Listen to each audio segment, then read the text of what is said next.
This week, Taryn and I dive into the second half of our epic Bali and Singapore adventure. We'll take you from the bustling streets of Singapore's Chinatown all the way up to one of the highest infinity pools in the world at the iconic Marina Bay Sands Hotel. We've got tips on navigating Singapore's amazing neighborhoods, bar hopping through some of the world's best cocktail lounges, and even an unexpected pool party at Sentosa Island. Just like last week's episode, we have a full blog post on our site with a breakdown of the points and amazing pictures of the trip. And if you want to catch all of the videos and behind the scenes, head over to our Instagram page's Singapore highlights. We've got all the good stuff there, and links to everything will be in the show notes. Plus, stay tuned for my secret to avoiding jet lag: 50 hours of travel and zero jet lag on both sides. You don't want to miss this one. Welcome, everybody, to the Revolutionizing Your Journey podcast. I am your host, DeAndre Koch. Back to back weeks, I've got my lovely co host and fiance with me, Taryn Gisbert, and we've got another incredible show for you all this week. So, this is part two because last week we talked all about our amazing 2 weeks in Bali, how we used points to fly there in business class, where we stayed, and some key tips for yourself to keep in mind for your next trip to Bali. If you missed that one, make sure to give it a listen. Today, we'll go over the rest of our trip, which was 4 nights in Singapore, and our business class adventure of lay flatbeds and lounge hopping using points and miles to get back home. And at the end, what I'm going to do is I'm going to share my tip of how I avoided having jet lag both ways through all of this travel. So, to pick up from where we left off last week, after our amazing time in Ahmed, we headed back to the airport in Bali and we took our trip to Singapore.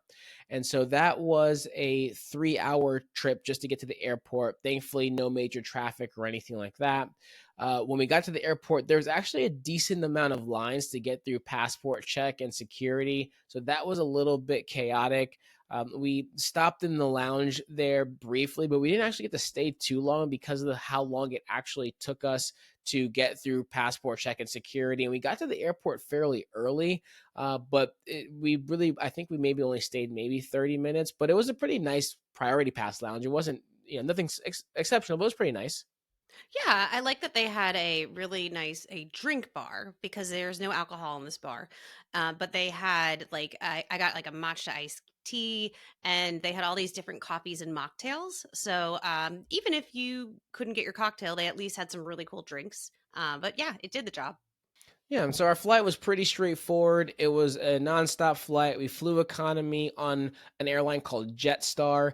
It was kind of like an easy jet, very inexpensive airline, nothing super fancy. It was only $187 per person, and it was only a 2.5 hour flight.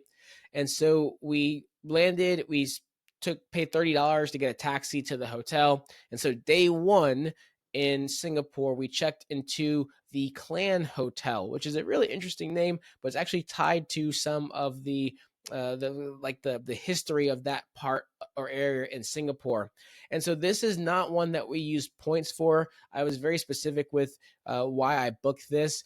We booked this through American Airlines Advantage Hotels. So if you're not familiar, that's where you can get American Airlines loyalty points by basically booking a hotel through their system.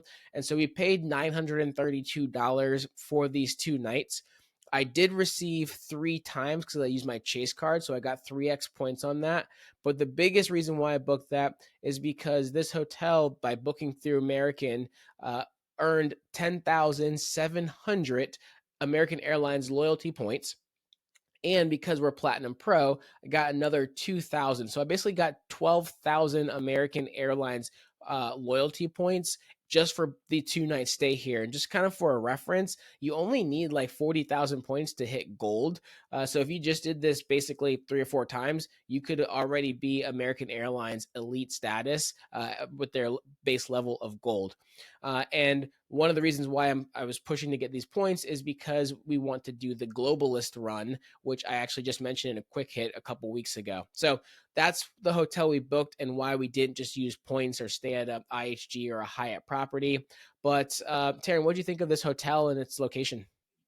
I love the hotel. I thought it was really cool. It was giving a lot of like the Kingsman vibes of, like secret agents and umbrellas.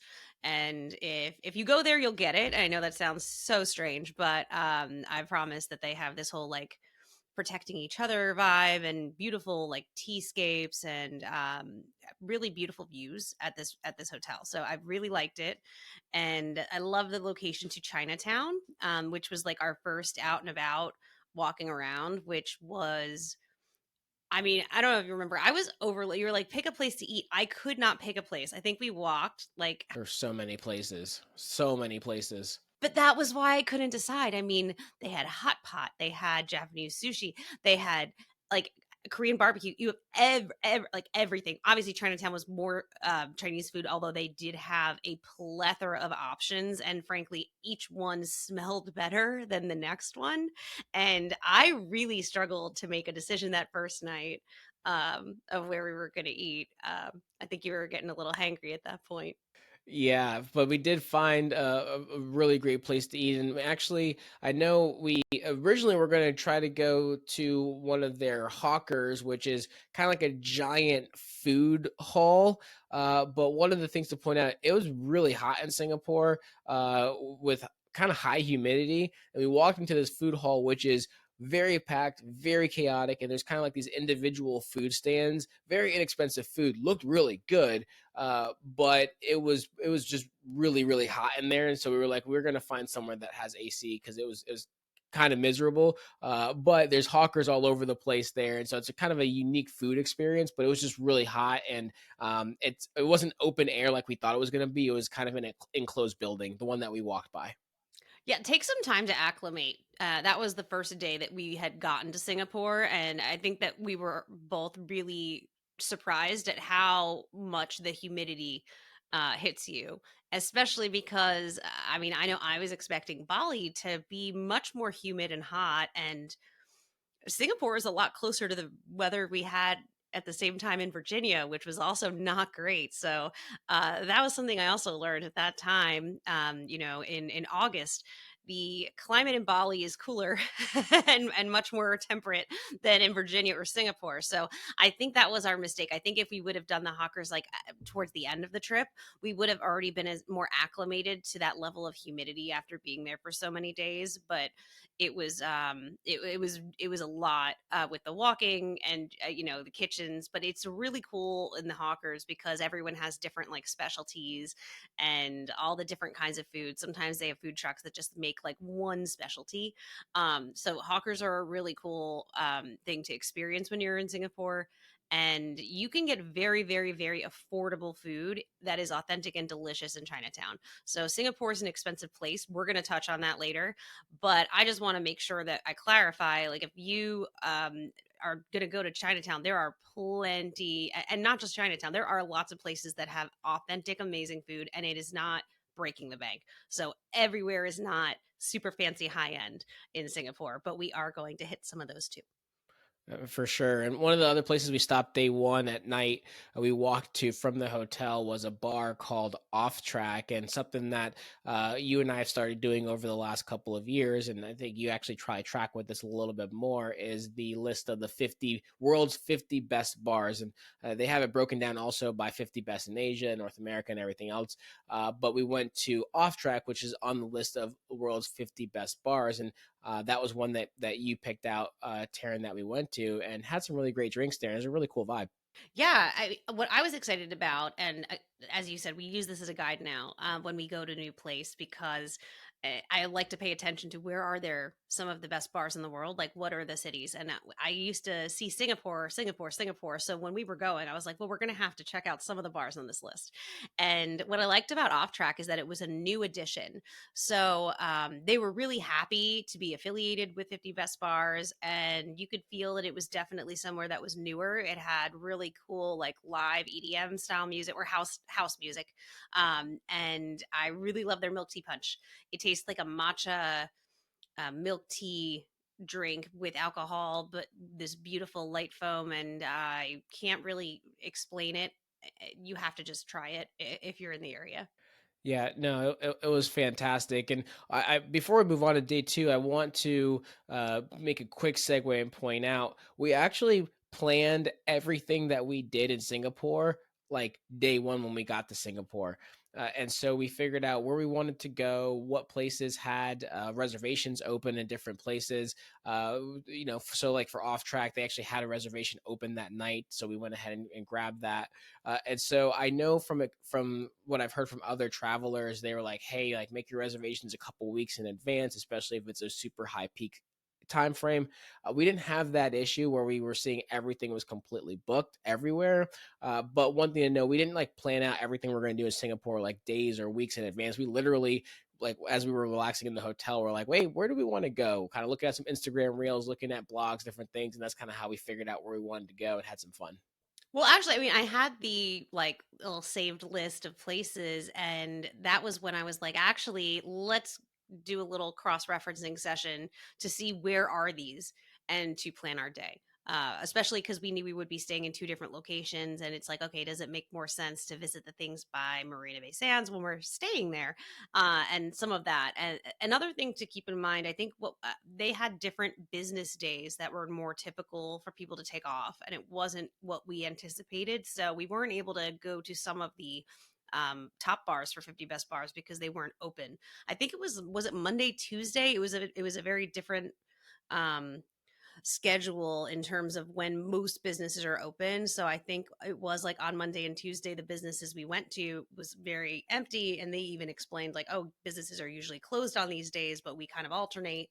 Um, so it's definitely something that if you have somewhere you really want to go, especially a high end, um, celebrity chef restaurant of the many in Marina Bay Sands, like you want to make sure that you have that ahead of time. But I was just shocked at how easy it was to get from one side of Singapore to the other with their transportation.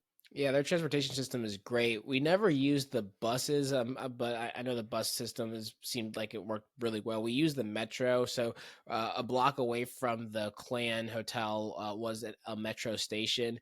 And if you didn't know this, we've done this many times. Did this in Rome even. Google Maps and navigating the metro works really, really well. I wasn't sure because sometimes you have to go and get like a metro card or whatever it may be. This actually in Singapore was even easier. It just worked with Apple Pay on our phones. So basically, every time we walked up to the turnstile, we just engaged our Apple Pay, our wallet. Boom, it beeped us in, and we walked in. And I actually looked all the times we used the metro back and forth, different stations for those 4 days. I think my total charge was like four, maybe $5 total. And we used the metro pretty much every single day. So that was a really easy way to navigate. And so day two, after our breakfast at the hotel, we actually went to Gardens by the Bay in the daytime. And if you're not familiar, Gardens by the Bay are those giant man-made tree-like structures that you've seen anytime you've seen the pictures of Singapore. It's right in front of or behind technically the Marina Bay Sands Hotel, but a beautiful, beautiful area. It's a really cool, unique place, and it's completely free to just walk around there. Yeah, and we wanted to go to Gardens by the Day daytime because we knew that we wanted to go back and see more of it when it was lit up at night because we've heard that it's a completely different experience. So we wanted to plan it out and make sure we weren't just hitting the exact same place on the same day either because it was not as close to where we were. So daytime hit the daytime Garden by the Bay. It was beautiful. It was very hot, but once you're up at that elevated the skywalk that we did, it was a really nice breeze, and it was a really nice break from like the heat and humidity that we had like walking throughout the entire area. So I think that it was actually kind of a nice time to go up and enjoy and get to see the other perspective because it's a totally different experience at night. And one thing to know, so the skywalk that we were on, as well as there's a separate observatory, and there's some other areas like garden pavilions and things. You do have to pay to enter those, but just walking around and taking pictures and seeing the Gardens by the Bay, the general area, is completely free. You can just walk off the metro or taxi or whatever it may be, and just walk around, take beautiful pictures. But yes, we wanted the elevated view to walk around, which we did, and got some really cool pictures of as well. And then from there, we ended up going to Arab Street. We took a taxi to Arab Street and Haji Lane. We could have taken a metro, but it was really hot. And so we didn't really want to walk back to the metro station. We were closer to a taxi stand. So we got a taxi and enjoyed some air conditioning on our way to these more kind of eclectic spaces. Would you kind of call it that? That's the streets? I think it was more of like a cultural melting point, and I really liked the Turkish influence in this area because it had some really beautiful shops, some gorgeous rugs, some beautiful like stained glass lamps, and you see you could feel a lot of the influence in the food and the art, and there is actually quite a lot of art. In those streets, as well as shops, as well as tourist things. So I liked that experience. I thought it was fun. It was really different than what we had done the day before in Chinatown. So I felt that we got to experience a totally different part of Singapore, which is kind of the point, I think, when we travel. So I thought it was great. Yeah, it was a really cool area. There's a really cool Sultan Mosque there, a giant mosque, big gold dome structure that you can see just from walking around there. And so it was a nice area. And I know that's actually, I'm a big fan of getting magnets and shirts anywhere we go. And I was able to get those trinkets there, which is really nice. And so we took the metro back and actually ate in Chinatown. And then in the evening, we walked because this place was actually near Chinatown, was called Jigger and Pony, which was, I think it was like number six, maybe on World's 50 Best Bars. It was a really kind of cool place. We went there, we had a later reservation there and had a few drinks. Yeah, that was really nice. It was pretty that's one of the bars that's been on the list a lot longer. So different than a new entry, they definitely knew what people go there for. But I liked the vibe, and that was the place that had the blankets, right? Yeah, but it was like a little chilly in there, so they already had blankets ready to go for those that got a little cold. Okay, bars and restaurants. Why are we sleeping on having blankets that you give and having a beautiful cold atmosphere? Because that was lovely. It was comforting, and I think we should do it more, and we should do it everywhere, not just in Singapore. End of rant. So we left there, and we still wanted to explore more of Singapore. It was nighttime; it was around 10 o'clock, and so we had heard about the Sentosa sensory experience, which Sentosa is like this separate island. It's not a country, but just like an island. That away from Singapore, that's you can get to by monorail, so it's not far by any means. You have to take a boat or anything like that. But that's actually where their aquarium is, which is one of the largest and coolest in the world. Apparently, there's the Universal Studios there. I mean, there's a huge property, but they have a sensory experience, and we wanted to get there, but we needed some caffeine. So we went and found espresso martinis, and we randomly ended up in this Teddy Bear Hotel, which is the Sofitel Singapore hotel. And I wouldn't have mentioned this other than the fact that there's like teddy bears everywhere in the lobby. Life size, like human life, bigger than a person size teddy bear. Yeah, it was kind of a random find. Great drinks. The guy actually turned back on the espresso machine and opened the bar just for us for these drinks, which was really cool. And so we ended up navigating our way to Sentosa. We had to take the train, and then we ended up taking a monorail. And we got there ready for this like light show experience because it says it's 24 hours.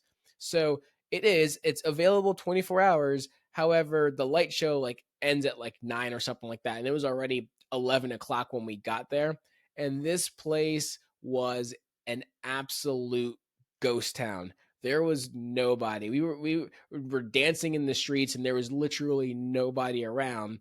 All we heard was in the distance music. And when I say music, it sounded like DJ club type music. And we saw a flashing light high up.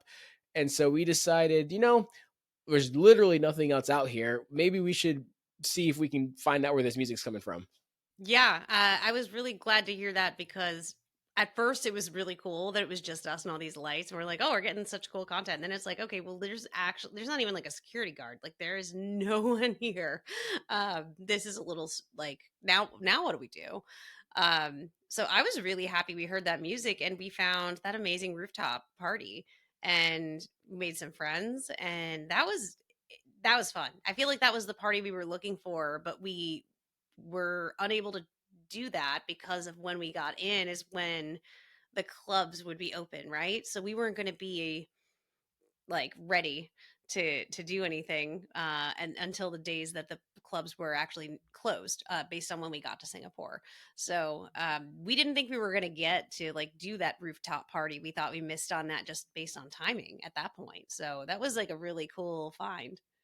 Yeah, it was probably the most random experience that we had because we also couldn't even figure out. Took us It was the hardest thing to find out how to get into the building. We eventually found the building, and then figuring out the entrance to it was way more difficult than it should seem like it should be. But the entrance to this building was like in a parking garage, but the parking garage didn't make it clear that it was for this building. It was a whole thing. We earned it. We earned it when we got there. We earned it, and it was a rooftop pool party with DJ. They were going hard, and apparently they only had like 30-45 minutes left before they closed down, but it was like the big finale, and it was one of the coolest things. The funny thing about it though is I was just thinking we'd take the monorail back to the hotel or back to the metro. Monorail shut down at 12, and it's now 12:30. So there's people trying to figure out how to get back home. I ended up going to the lobby, had them call a taxi for us, and we ended up getting back. But that was one thing. If you do go to Sentosa and you take the monorail and you want this really cool experience, just know the monorail actually shuts down, and then you got to figure your way back to the mainland. Absolutely. It's beautiful at night, but keep track of when your transportation will change. And at least if there is a car available, at least you never hit traffic in Singapore, which is, again, a very vast difference from where we were right before when we were in Bali, where the traffic was so bad. And then here you're seeing 5-lane roads where there's like two cars. Yeah, it was great, and apparently there's a whole like their tax to buy a vehicle is so extraordinarily large that that's why very few people use or own a car, which is why their public transportation is so good, which works out for us as tourists. Absolutely. It's one of the best public transport and cleanest that I think I've ever seen. Hey, it's DeAndre here, and we're going to interrupt this episode real quick to tell you about two great opportunities for all of you. First, join our private Facebook community to connect with fellow Points and Miles enthusiasts, get exclusive tips and updates, as well as get your questions answered directly by me and others in the community. And if you're looking to level up your Points and Miles skills, we've partnered with Lux Travel Hacks to offer you 50% off their online course that will teach you all the basics you need to know to learn how to travel in business or first class, all for less than you'd pay for economy. Don't forget to use the code BOLDLYGO at checkout. You'll find all the details and links to both of these in the show notes. Now, let's get back to our episode. Well, day 3, we checked into the Marina Bay Sands Hotel. And this is somewhere that I think is what most people imagine when they hear Singapore, even if they don't know that it's Marina Bay Sands. So it's like that big, beautiful boat looking building that is just magnificent. And it is home to amazing shopping and amazing foodie things, which obviously is one of my favorite things. So I've always wanted it, to go to Singapore and go to Marina Bay Sands and go to the sky deck observation and do all of the things and eat all of the food because this is definitely a foodie paradise. I mean, this place, architectural wonder, gorgeous place. It's it's a monstrosity of a building, and then when you get close, you realize how big this thing really, really is. Like pictures don't even do it justice.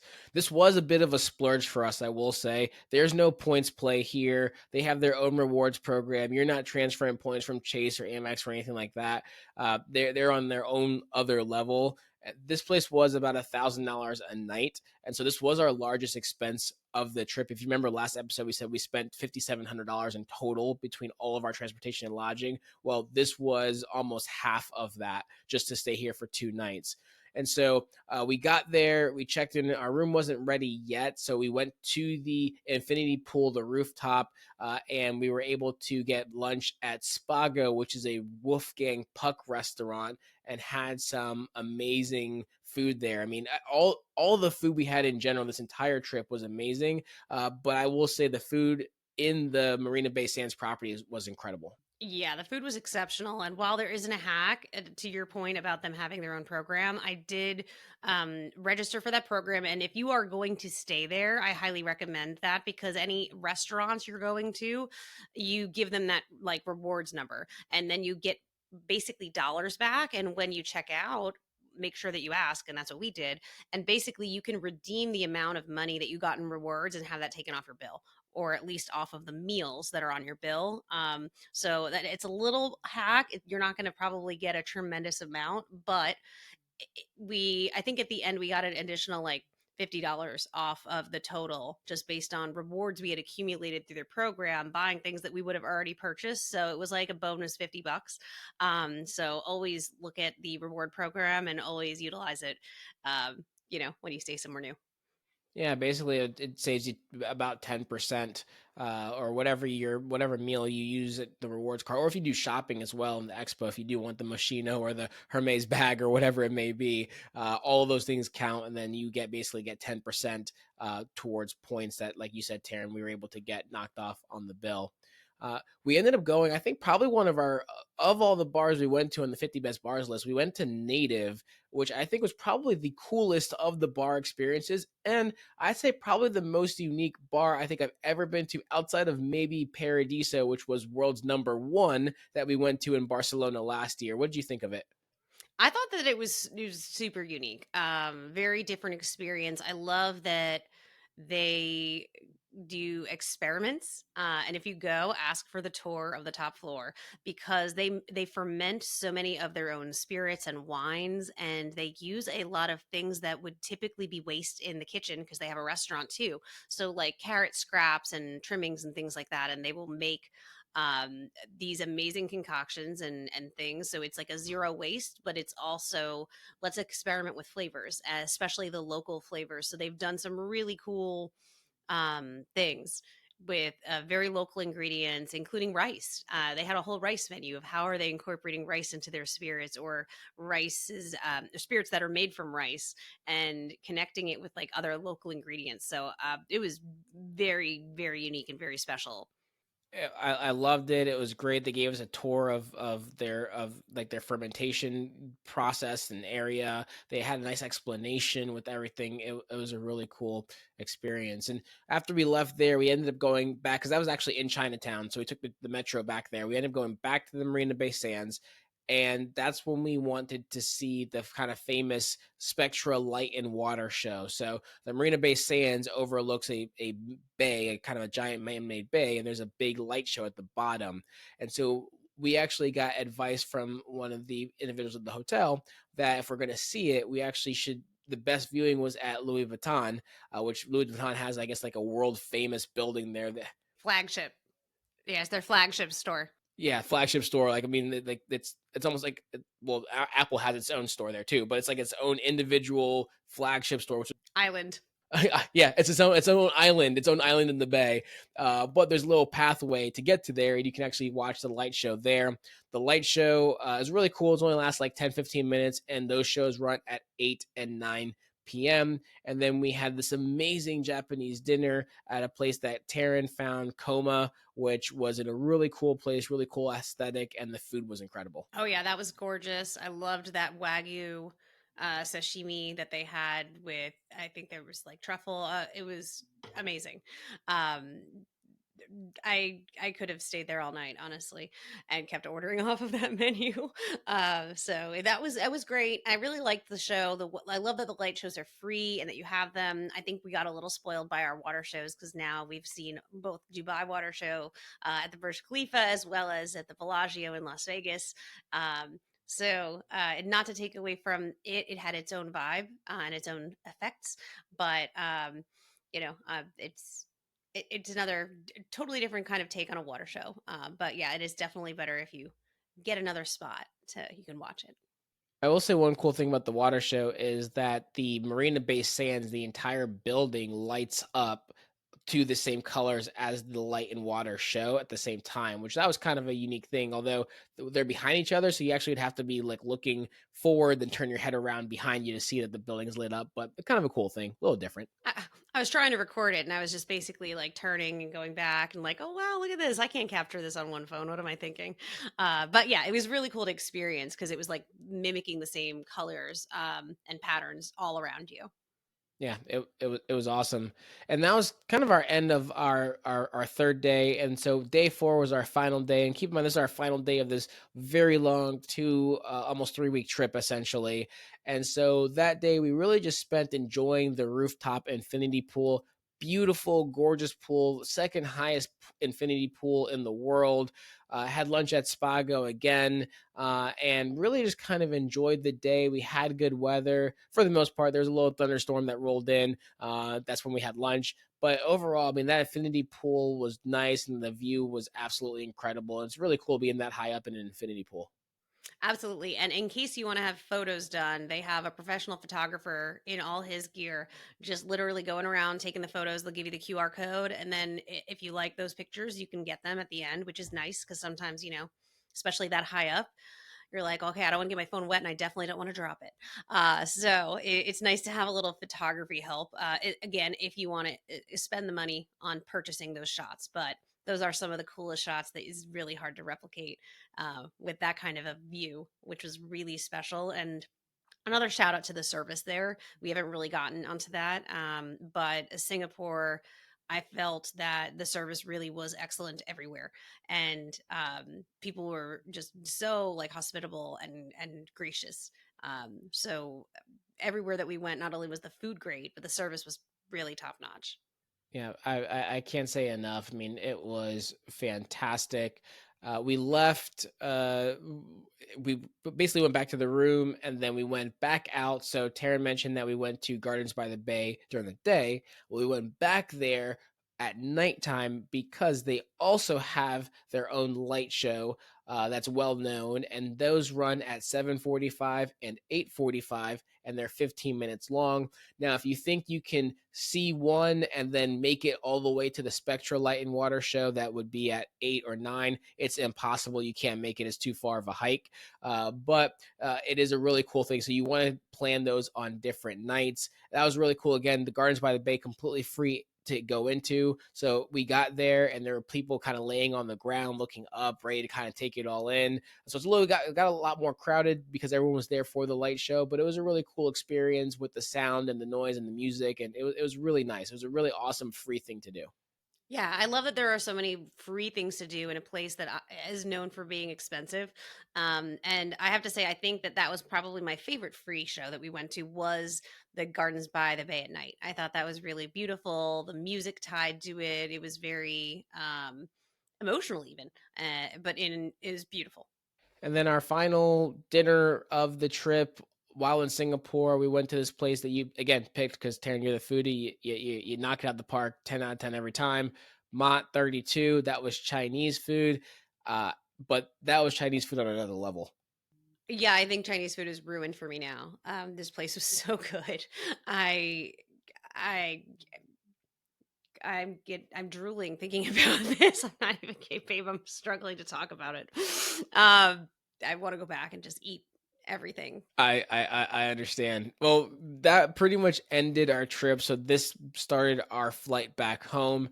And so this was actually very unique in our planning. We probably could have found something that would have taken a little bit less time to get back home.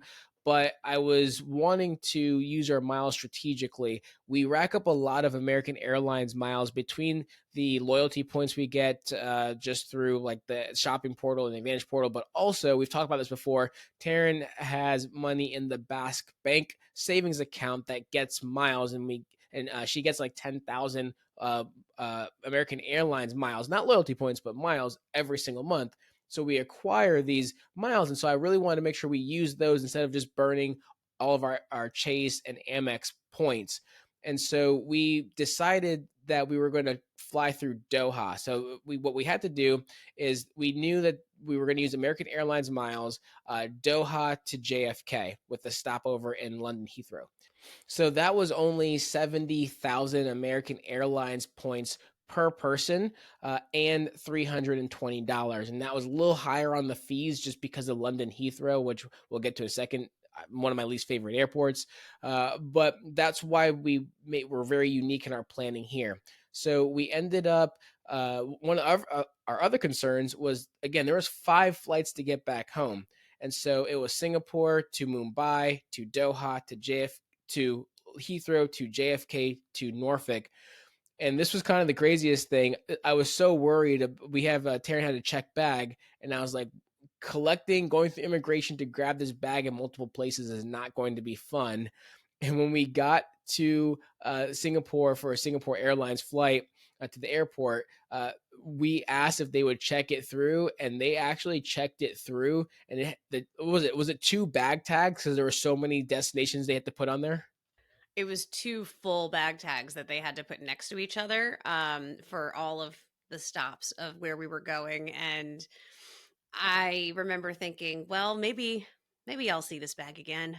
I'm gonna try to trust Singapore Airlines in the process because I've definitely never gambled with my belongings for not even close to this many flights at once, ever. And keep in mind, this wasn't like all these flights were Singapore Airlines. These were all different airline providers. And our bag or her bag arrived at home with no issues. So that was a surprising piece, but was awesome. So getting into the travel back, so we stopped in Singapore Airlines Lounge. That was amazing. Their business class lounge was very nice. We were there for a couple hours. One of the things I will say that we missed out on in Singapore is we wanted to see the Jewel. And so the Jewel is the giant indoor waterfall. I'm sure you've heard of the world's largest indoor waterfall. That's attached to the airport. However, we didn't know that's actually kind of like a separate mall area. So we thought we would just go to the airport, check our bags, stop by the Jewel, take a look at it, then go to the lounge. Apparently, the Jewel doesn't open until like 11 a.m. So we got and our flight was at 7 a.m. So we got to the airport 3 hours before our flight, thinking we'll just stop, see the Jewel. That didn't happen. So kind of the only thing we missed out on, but we spent more time in the lounge doing that. We were bummed though, because I mean, we missed it on the way in and said we will go early and we will just see it on the way out. So we did. I mean, we were there early to give ourselves enough time because it was something we really wanted to see. So one of the lessons we definitely learned in Singapore is just because one aspect of the attraction is open for 24 hours doesn't mean that the thing you want to see is also going to be available for 24 hours. So check the times, and do not assume that your layover is going to allow you to see the Jewel and all of these things, because it's a very big airport and apparently there's very different hours of when these things are available to see. And so we flew Singapore to Doha. That would have been $1,400 cash per person. We spent $78 per person and 60,000 points. And that was a transfer from Chase to Air Canada, because Air Canada is a Star Alliance partner and Singapore Airlines is part of Star Alliance. Their business class product was phenomenal. They're very well known for their business class. It was great. We actually had a layover in Mumbai on the way there, and then we switched to Vistara Airlines. I will say Mumbai, first time both of us had flown through there. Probably an airport I'm going to plan to avoid if I can't help it in the future. And we also had 2 very different lounge experiences while we were there. In addition to that, I feel like we were coming off of this high of this beautiful like flight and everything, and when we got there, there was someone with our names like right off the gate, like not even outside of the gate. There was a man with a sign, and he's like, "Oh, I'm going to take you, to the next place in the lounge, directly to the lounge." And we had so much time in Mumbai that we didn't think we'd actually be able to even get into the lounge yet. And so we were like, "This is great." But he ended up taking us to like this different security that opened just for us, and again, and another thing that you learn, and before we get into talking about Heathrow, I agree. Probably not an airport that I would pick to do a layover again, because it was really confusing in regards to like what the process was when you had a connecting flight and layover. And yeah, that first lounge was I mean, didn't you see they were actually like I think they were closing it permanently right afterwards, right? Didn't you see that? Something like that. I saw. I think they were like supposed to close by a certain day. The place was falling apart. Basically, I mean that's the best way to say it. It was a priority pass lounge specifically. It wasn't great. I mean, it was a place to have some free food and drinks, but it really was probably one of the lower end of lounges I think I've ever stayed at. It's the only time I've ever seen them actually like block people off when they're changing the food. They literally were like, no one come in until we change all of the dishes. And then it was like kind of like a mob scene. And when they like picked that rope up and let people back in. So very grateful that we had the lounge to go to. Don't get me wrong. I was very happy to have somewhere to go and have a snack and some drinks, but it was a bit of a rough lounge, especially compared to the next one, which had free massages and their own chocolatier. Yeah, the next lounge. So our next flight. So first flight was Singapore Airlines. Next flight was Vistara Airlines, which is which is a Indian or the country of India's airline. And their lounge was great. I mean, the bartender service. We ordered one chicken at the bar. He's like, "Oh no, I'll bring it to you," even though we were in like two rooms over. Like you said, we had free massages, foot massages for like 15 minutes. You could pay for upgraded massages. They had a whole spa area, showers, really nice lounge. Absolutely would go back to that one if ideally if we are ever back in that airport again. Yes, although they were very strict about the time frame in which they would let us in, and I also believe that I had heard people talking about priority pass, which they also had restrictions on as well, in terms of limiting. So this was a common theme of things we started to hear in other locations, where they have a different allocation or rules for priority pass versus other people. And so from there, we flew to Doha on Vistara Airlines, and their business class very much felt like if you were on a Delta flight in America or American Airlines flight, business class. Good food, good service, nothing super special there. But when we got to Doha, we got to stay and relax in the Al Morjan Business Lounge, which is one of the nicest business class lounges in the world. And again, one of the benefits of being Platinum Pro status with American is that gives us Emerald status in the One World Alliance, which is the highest status. So we had access to this lounge because we are the highest level of status within One World. And this is probably the nicest lounge I think I've ever seen.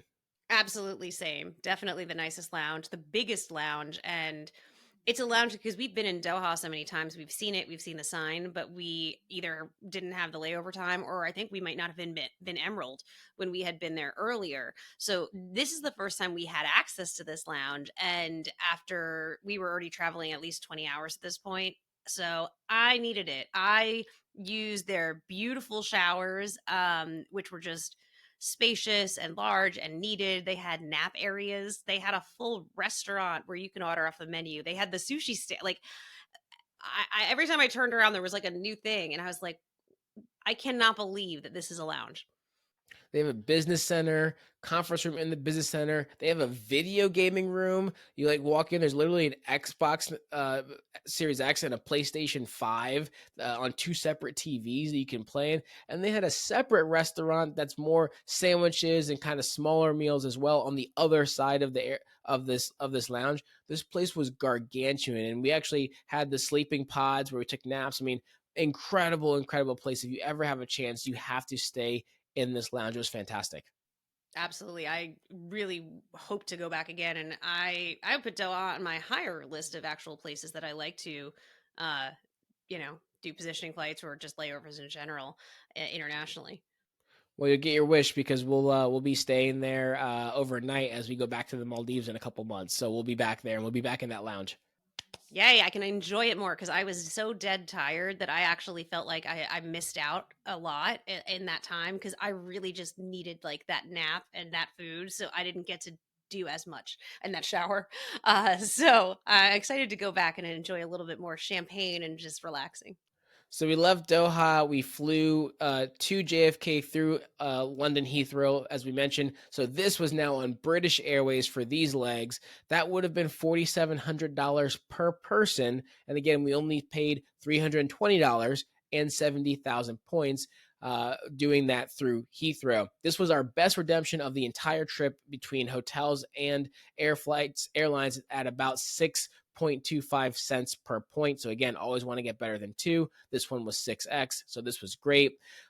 British Airways, as far as our flight specifically, they were phenomenal. They were both 7.5 hours each. The business class product, the design, the seating, all of that was great. However, Heathrow is a nightmare, and I can't stand it for so many reasons, especially the security process. It is the worst. Maybe they just don't like me, but it is the worst. Yeah, it's a lot. And I think at this point we had to, like, every time that we were doing these layovers in these locations, we have to go through security again, right? And that was, I think, the hard part is it's not TSA rules everywhere, especially not at Heathrow. They have additional rules, additional policies, and just like it is in other places as well, India was more focused on electronics, and Heathrow's like, no, we still have to get your liquids, and they have to fit in this bag. So it's really like knowing what your expectations are of the airport. I'm not going to defend Heathrow anymore than that, but it was the British Airways. The product, to your point, is always you know what you're getting, and it's never a disappointment in regards to what you expect with their business class ticket, in my opinion. And that's a good thing that you pointed out. One of the things I didn't like about Mumbai is I had to take every single electronic out of my bag. And they didn't care about liquids, but every single electronic.